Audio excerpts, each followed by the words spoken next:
The best compliment to all of you. This is Raju from Bihar. आज फिर मैं एक ऐसा लेसन लेकर आया हूँ जिसके बिना कोई सेंटेंस बन ही नहीं सकता। यानी दुनिया का जो भी सेंटेंस है इसके बिना अधूरा है और इसका प्रथम जगह यानी प्रथम प्लेस पर ही प्रयोग होता है। जैसे आप ऑलरेडी जानते हैं सब्जेक्ट, और सब्जेक्ट पर्सनल प्रोनाउन होता है। पर्सनल प्रोनाउन कितने होते हैं? 7 होते हैं। आई, ही, सी, दे, यू, इट और वी। ठीक है ना। तो पर्सनल प्रोनाउन 7 होते हैं और ये पर्सनल प्रोनाउन के बिना कोई मतलब कि सेंटेंस बन ही नहीं सकता, क्योंकि सेंटेंस का जो भी स्ट्रक्चर होता है वो होता है subject plus verb, subject plus verb. और ऑब्जेक्ट रह भी सकता है और नहीं भी रह सकता है। तो आज हम पर्सनल प्रोनाउन के बारे में ही बात करेंगे। अगर आप पर्सनल प्रोनाउन जानते हैं तो कोई बात नहीं है, स्किप कीजिए वीडियो, दूसरा प्रोनाउन देखिए। अगर पर्सनल प्रोनाउन नहीं जानते हैं, कितने होते हैं ये नहीं जानते हैं, डिफिनेशन क्या होता है नहीं जानते हैं, इसके यूज क्या होता है नहीं जानते हैं, तो बने रहिए वीडियो में, मैं आपको जरूर बताने की कोशिश करूंगा। और हाँ, ये देखिए, आप ऐसे स्किप करके जाना चाहे छोड़कर जाना वीडियो नहीं, ये सूटेबल नहीं है। आप अगर किसी भी चीज़ की तैयारी कर रहे हैं, छोटा एग्जाम हो बड़ा एग्जाम हो, तो उसमें सब्जेक्ट और वर्ब पर आधारित कुछ न कुछ आता ही है, नहीं आने वाला सवाल नहीं है।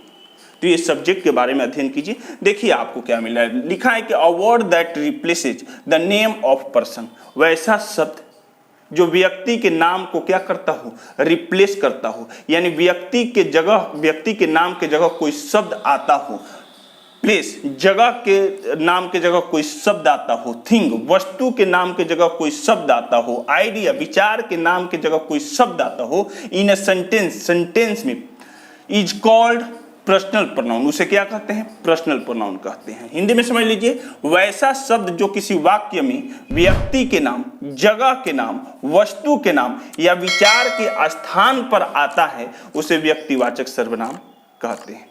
पर्सनल प्रोनाउन का हिंदी होता है व्यक्तिवाचक सर्वनाम। याद करके रखिएगा। प्रोनाउन कितने होते हैं जी? आपके अनुसार 10 होते हैं। आप लुसेंट का जब बुक निकालेंगे तो उसमें 11 प्रकार का दिया होगा, यानी दिया 11 काइंड्स ऑफ प्रोनाउन। प्रोनाउन 11 प्रकार के होते हैं। मैं किसी वीडियोज में जरूर मेंशन करूंगा, लेकिन पहले ये देख लीजिए कि पर्सनल प्रोनाउन कौन कौन होते हैं। I, we, he, she, it, they and you. 1, 2, 3, 4, 5, 6 और 7, टोटल 7 पर्सनल प्रोनाउंस होते हैं। कितने होते हैं? 7। 8 नहीं होते हैं। किसी भी बुक में निकाल कर देखेंगे तो यही 7 पर्सनल प्रोनाउंस होते हैं और यही अधिकतर सब्जेक्ट के रूप में प्रयोग किए जाते हैं।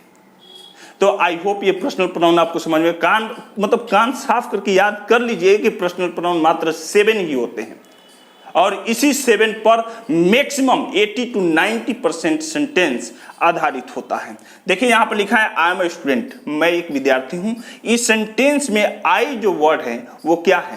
पर्सनल प्रोनाउन है। We are brothers and sisters, we जो है वो पर्सनल प्रोनाउन है। दे आर माई कजन्स, यहाँ दे जो है वो क्या है? पर्सनल प्रोनाउन से। You are my beloved, beloved मतलब होता है प्रेमिका, महबूबा, तो यू जो है वो क्या है? पर्सनल प्रोनाउन है। उपरोक्त वाक्यों में आए हुए आई, वी, दे और यू प्रोनाउंस है और ये पर्सनल प्रोनाउंस है।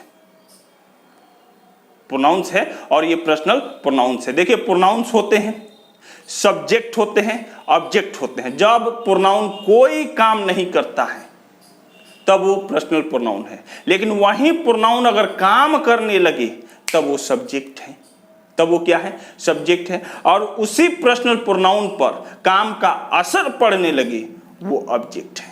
तो आई होप पर्सनल प्रोनाउन आपको समझ में आया होगा। थोड़ा सा एक स्ट्रक्चर के माध्यम से समझाने की कोशिश करेंगे, इसको समझिए। देखिए लिखा है कि पर्सनल प्रोनाउंस के रूप केस वाइज बदलते हैं जिन्हें इस सारणी से समझा जा सकता है। पर्सनल प्रोनाउन का रूप जो होता है वो केस वाइज चेंज होते हैं। अब इसकी पढ़ाई आपको केस में मिलेगा। केस एक चैप्टर है, उसमें 4-5 प्रकार के केस होते हैं, उसमें हम लोग अध्ययन करेंगे। लेकिन फिलहाल अभी आप समझ लीजिए। देखिए nominative case, possessive case, objective case.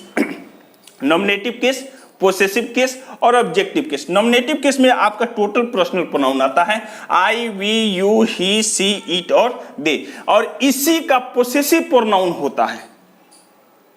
तो आई का पोसेसिव प्रोनाउन माइन हो जाएगा, वी का पोसेसिव प्रोनाउन आवर्स हो जाएगा, यू का पोसेसिव प्रोनाउन योर्स हो जाएगा, ही का पोसेसिव प्रोनाउन हिज हो जाएगा, सी का पोसेसिव प्रोनाउन हज होता है, ईट का पोसेसिव प्रोनाउन नहीं होता है, याद करके रखिएगा। अगर आप ईट्स देख रहे हैं ना तो वो पोसेसिव एडजेक्टिव है, ईट का पोसेसिव प्रोनाउन नहीं होता है, दे का दियर्स हो जाएगा। तो आई होप नॉमिनेटिव के सब पोसेसिव के, और देखो पोसेसिव एडजेक्टिव, तो आई का पोसेसिव एडजेक्टिव माई होगा, वी का पोसेसिव एडजेक्टिव आवर होगा, यू का पोसेसिव एडजेक्टिव योर होगा, ही का पोसेसिव एडजेक्टिव हिज होगा, सी का पोसेसिव एडजेक्टिव हर होगा, ईट का पोसेसिव एडजेक्टिव इट्स होगा, दे का पोसेसिव एडजेक्टिव दियर होगा।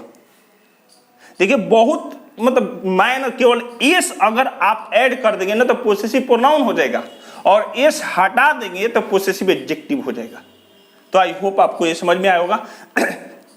जितने पर्सनल प्रोनाउन होते हैं वो उसका ऑब्जेक्टिव केस होता है, और याद करके रखिएगा ये टेंस नारेशन वॉइस जब बनाएंगे ना तो उस समय कंपल्सरी है, ये आना ही आना है, इसको नहीं चेंज करेंगे तो आपका नारेशन गलत हो जाएगा, इसको नहीं चेंज करेंगे तो आपका वॉइस गलत हो जाएगा।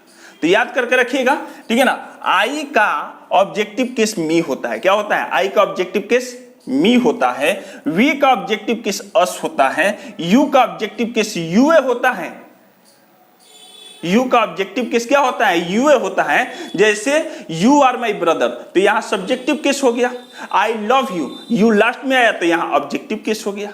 तो आई होप ये समझ में आया होगा। तो यू का ऑब्जेक्टिव केस यू होता है, ही का ऑब्जेक्टिव केस हिम होता है, सी का ऑब्जेक्टिव केस हर होता है, ईट का ऑब्जेक्टिव केस ईटे होता है, और दे का ऑब्जेक्टिव केस देम होता है। तो आई थिंक ये सारणी, ये जो आई मीन द स्ट्रक्चर है, फ्रेम जो है आपको समझ में आया होगा। अगर नहीं समझ में आया तो स्क्रीनशॉट कर लीजिए, लिख लीजिए, और हमसे पूछ भी सकते हैं, नीचे नंबर है, आप डायरेक्ट पूछ सकते हैं, मैं जरूर बताने की कोशिश करूंगा। उससे नहीं है तो आप व्हाट्सअप कर सकते हैं, मैं जरूर बताने की कोशिश करूंगा। तो आई होप ये पर्सनल प्रोनाउन का दो पेज, पहला पेज ये रहा और दूसरा पेज ये रहा, ये पर्सनल प्रोनाउन का पेज आपको समझ में आया होगा। तो फिर मिलते हैं एक नेक्स्ट वीडियो में, तब तक के लिए तहे दिल से धन्यवाद। और हाँ, अभी तक मेरे चैनल को सब्सक्राइब नहीं किए तो प्लीज़ सब्सक्राइब कर लें, बेल आइकन को जरूर प्रेस कर लें, ताकि हर एक छोटे बड़े वीडियोज का नोटिफिकेशन आपको मिलता रहे। तो फिर मिलते हैं अगले वीडियोज में, बाय बाय, थैंक यू।